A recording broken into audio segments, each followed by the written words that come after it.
Bismillahirrahmanirrahim. Assalamualaikum warahmatullahi wabarakatuh. Selamat siang dan salam sejahtera untuk kita semua.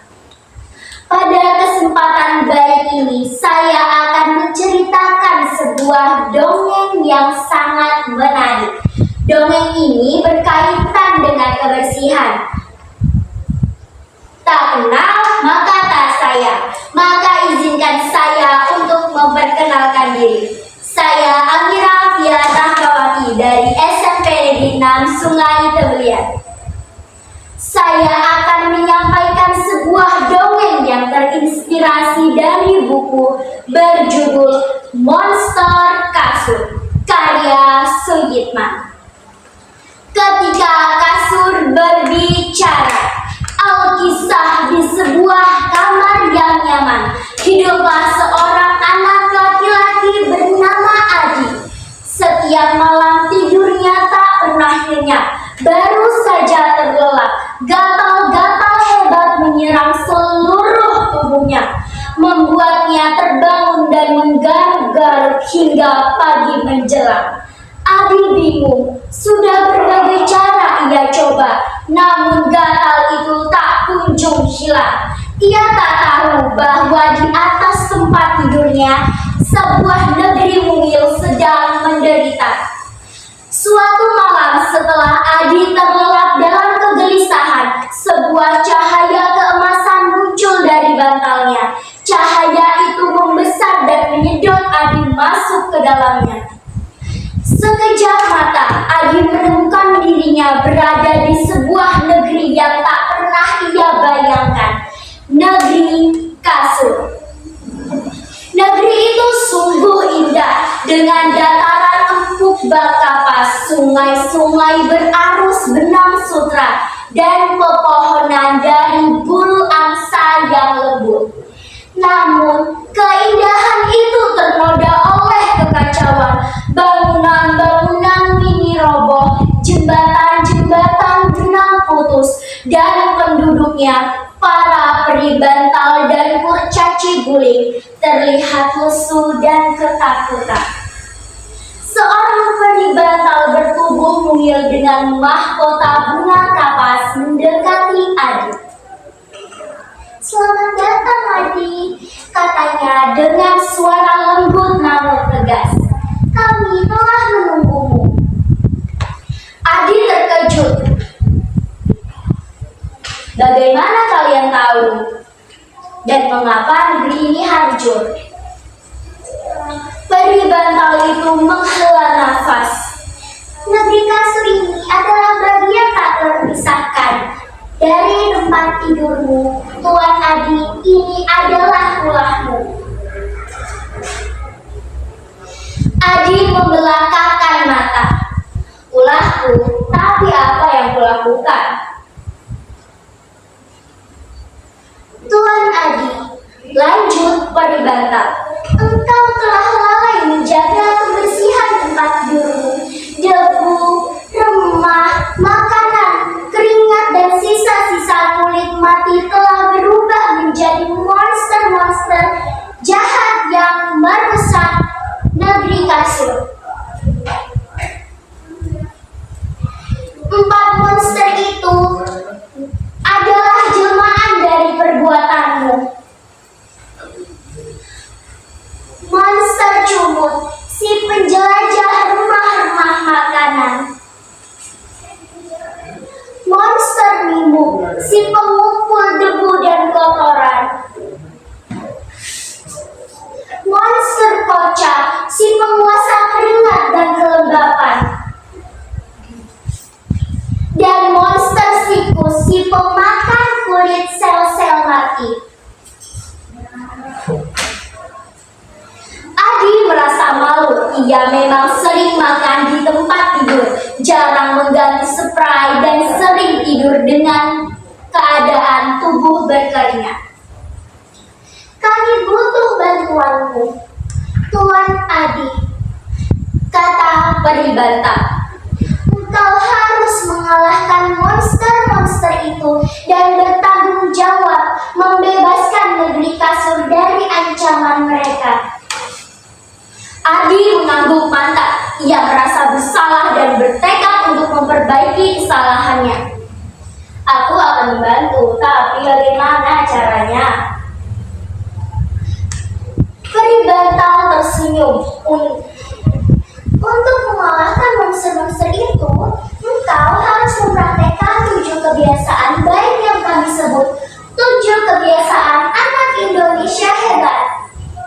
Dengan melakukan itu, kekuatan monster akan melemah dan mereka akan kembali menjadi seperti semula. Dan dimulailah petualangan Adi. Misi pertama, melawan monster cumut dengan bangun pagi dan makan sehat bergizi. Keesokan paginya, begitu tersadar dari mimpi, Adi segera teringat negeri kasur. Ia menjolak dari tempat tidurnya saat jam weker berbunyi. Tak lagi bermalas-malasan. Inilah awal dari kebiasaan bangun pagi.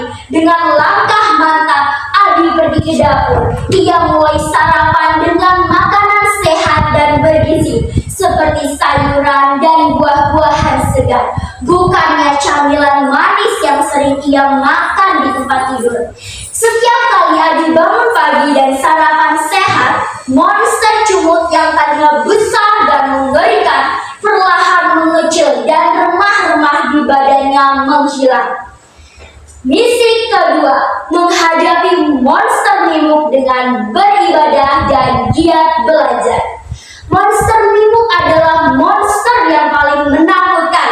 Ia menyelimuti negeri kasur dengan lapisan debu tebal. Adi sadar, untuk mengalahkannya ia harus membersihkan hatinya dan pikirannya.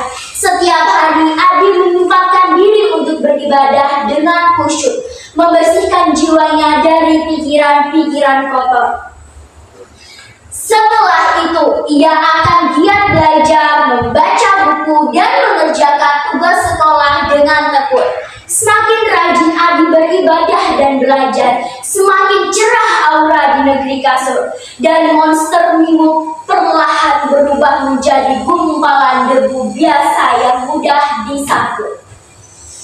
Misi ketiga, mengalahkan monster koca dengan olahraga dan tidur cepat.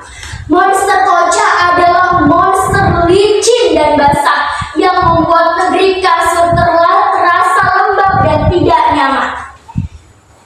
Adi memutuskan untuk berolahraga secara teratur, berlari pagi di taman atau bermain sepak bola dengan teman-temannya. Keringat yang keluar dari olahraganya kini bukan lagi kotoran, melainkan energi positif yang mengusir kelembapan. Dan saat malam tiba, Adi belajar untuk tidur cepat, tidak begadang bermain gawai.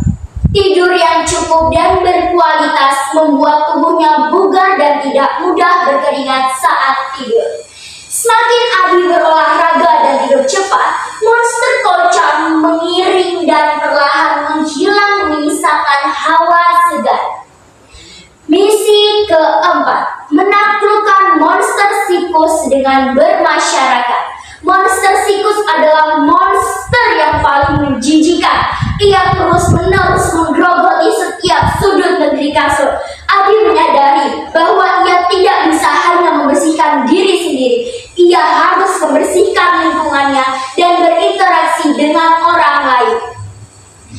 Adi mulai bermasyarakat. Ia membantu ibunya membersihkan rumah, bergotong royong dengan tetangga, membersihkan selokan, dan bersikap ramah kepada teman-temannya.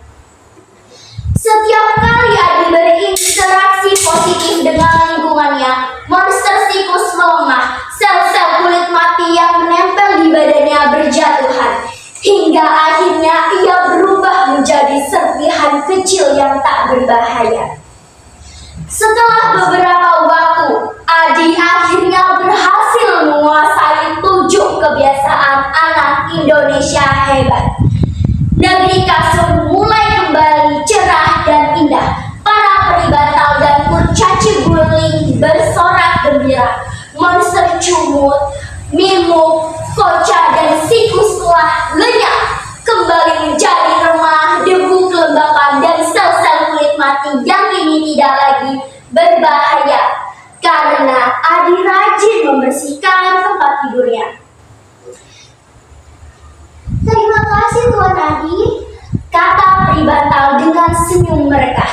Engkau telah menyelamatkan negeri kasur, dan yang terpenting, engkau telah menyelamatkan dirimu sendiri dari kebiasaan buruk. Adi tersenyum lega. Sejak saat itu, Adi tidak pernah lagi terbangun karena gatal-gatal. Tidurnya selalu nyenyak dan mimpinya indah. Ia bukan lagi Adi yang malas, melainkan Adi yang bangun pagi, beribadah, berolahraga, makan sehat bergizi, giat belajar, bermasyarakat, dan tidur cepat. Ia telah menjadi pribadi yang lebih baik di dunia nyata maupun di negeri kasur yang kini hidup tentram di atas tempat tidurnya. Dan setiap kali Adi merapikan tempat tidurnya, ia tahu bahwa ia bukan hanya menjaga kebersihan kamarnya, melainkan juga menjaga sebuah negeri kecil yang penuh keajaiban.